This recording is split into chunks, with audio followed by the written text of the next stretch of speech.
గురువుగారు, చేత వెన్న ముద్ద చెంగల్వ పూదండ అనే ప్రసిద్ధ పద్యంలో పట్టు దట్టి అని అంటారు. ఇంతకీ అది దట్టీనా ధట్టీనా? చేత వెన్న ముద్ద చెంగల్వ పూదండ బంగారు మొలతాడు పట్టుదట్టి సందె తాయతులును సరిమువ్వ గజ్జెలు చిన్ని కృష్ణ నిన్ను చేరి కొలుతూ. ఇది మొత్తం పద్యం. ఇది అన్నమయ్య రాశాడు అని చెప్పి లోకంలో ఒక ప్రసిద్ధి. అంత గొప్ప కీర్తనలు రాసిన అన్నమయ్య యొక్క పద్యం చేత వెన్న ముద్ద అని. ఎవరంటే ఆయన పేరు చెప్తారు. సరే, ఇంతకీ పద్యంలో కృష్ణుణ్ణి చిన్ని కృష్ణ అర్థమవుతుంది మనకి. నిన్ను చేరి కొలుతూ, నీ దగ్గరికి వచ్చి నేను నిన్ను కొలుస్తాను. దూరం నుంచి కాదయ్యా, నీ దగ్గరికి వచ్చి కొలుస్తా. నీ దగ్గరికి రావటం ఏంటి అంటే నీ యొక్క గుణాలకి దగ్గర కావటం. ఆయనకి దగ్గర కావటం అంటే ఒకటి మనిషికి మనం దగ్గర అవుతున్నామంటే అర్థం ఏంటమ్మా? అతని యొక్క గుణాలు మనకు బాగా నచ్చాలి, మన గుణాలు అతనికి బాగా నచ్చాలి. అప్పుడే మన దగ్గరికి చేరదీస్తాడు. అందువల్ల నిన్ను చేరి కొలుతూ నీ దైవీ గుణాలు ఏవైతే ఉన్నాయో, దైవీ గుణాలు భగవద్గీతలో చెప్పాడు కదా, అహింస మొదలైనటువంటివి, ఇలాంటి గుణాలని నేను అలవర్చుకొని నీ దగ్గరికి వచ్చేటువంటి అర్హతను నేను పొందుతాను. కాబట్టి ఉత్తమ గుణాలను నేను అలవర్చుకుంటున్నానయ్యా, నిన్ను చేరి కొలుతూ. కాబట్టి నీ దగ్గరికి వచ్చి నేను కొలుస్తాను. చేత వెన్న ముద్ద. అబ్బబ్బబ్బబ్బా, ఎంత బాగున్నావయ్యా బాలకృష్ణ. చేతిలో వెన్న ముద్ద పట్టుకొనున్నావు. ఆ రూపాన్ని ఎంత చక్కగా వర్ణన చేస్తున్నాడు చూడండి. చెంగల్వ పూదండ, ఎర్రటి కలవ పూల దండని మెళ్ళలో వేసుకున్నావు. అప్పట్లో ఈ బంగారు వాళ్ళు కోటీశ్వరులమ్మ. నందుడు వీళ్ళు ఉన్నారు చూడండి. మనకి మామూలుగా ఈ గోవులు తోలుకునేటువంటి వాళ్ళు, గోవులు మేపేటువంటి వాళ్ళు అనుకుంటాం. కానీ యశోదా నందులు కోటీశ్వరులు, విపరీతమైన డబ్బు ఉన్నటువంటి వాళ్ళు.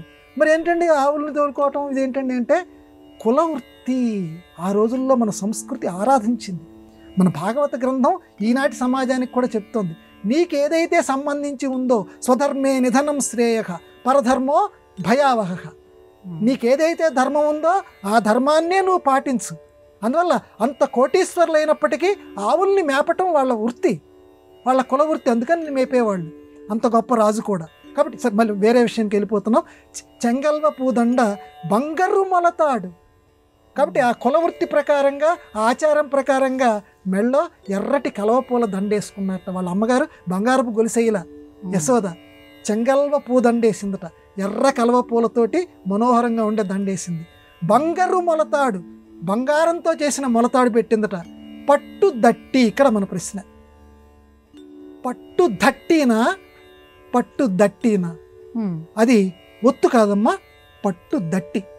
దట్టి అని అంటే ఈ కటి ప్రదేశంలో ఏదైతే ఉందో, ఈ నడుము దగ్గర నుంచి ఉన్న ప్రదేశంలో వేసుకునేటువంటి చిన్న రకమైనటువంటి బట్ట. అంటే చిన్న తుండుగుడ్డ లాంటిది అనుకుందాం మనం. చిన్న పిల్లాడు కదా, బాగా 2-3 ఏళ్ల పిల్లవాడు. కాబట్టి అతనికి వాళ్ళ అమ్మ ముద్దుగా ఏం చేసిందంటే ఒక పట్టు దట్టి వేసేసిందట. పట్టు వస్త్రాలతో ఉన్నటువంటి ఒక చిన్నపాటి గుడ్డని చుట్టిందట. కాబట్టి పట్టు దట్టి. బంగారు మొలతాడు పట్టు దట్టి.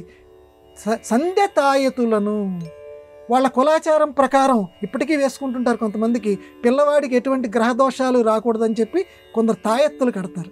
కాబట్టి రక్ష కోసం కట్టేటువంటి తాయెత్తులు, సంధ్య తాయెత్తులను. సరి మువ్వ గజ్జెలు. చక్కగా ఆ కాలికి అమ్మవారు, ఆ యశోదమ్మ మువ్వ గజ్జెలు పెట్టిందట. అంటే వాడు కదిలితే చాలు గజ్జె గల్ గల్ గల్ గల్ అని మోగుతుంటుంది. ఎంత చక్కగా రూపవర్ణనమ్మ.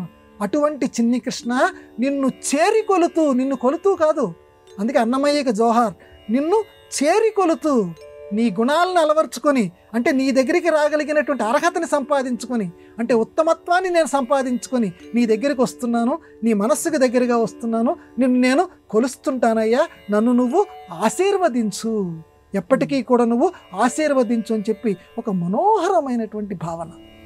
ఆ భావాన్ని చక్కగా మనకి ఆ కవి ఇక్కడ ఆవిష్కరించాడు. కాబట్టి ఇందులో ఏ ఒక్క పదం అనుకున్నా చాలమ్మా. ఆ కరారవిందేన పదారవిందం ముఖారవిందే వినివేశయంతం వటస్య పత్రస్య పుటేశయానం బాలం ముకుందం మనసాస్మరామిని ఆ సంస్కృత శ్లోకం ఎంత గొప్పదో ఈ తెలుగు పద్యం కూడా అంత గొప్పది. చేత వెన్న ముద్ద. వెన్న ముద్ద మజ్జిగలో తేలుతూ ఉంటుంది, మజ్జిగలోనే ఉంటుంది, ప్రపంచంలోనే ఉండు, ప్రపంచం అంటించుకోకు. అది చెప్పడానికి ఆయన వెన్న ముద్ద చేతిలో పట్టుకుంటాడు. ఇట్లా ఒకటా రెండా పరిమిత సమయం కాబట్టి విరమిద్దాము. అతను మనందరినీ కూడా రక్షించుగాక. బాలకృష్ణ అనుగ్రహం అందరూ పొందెదరుగాక.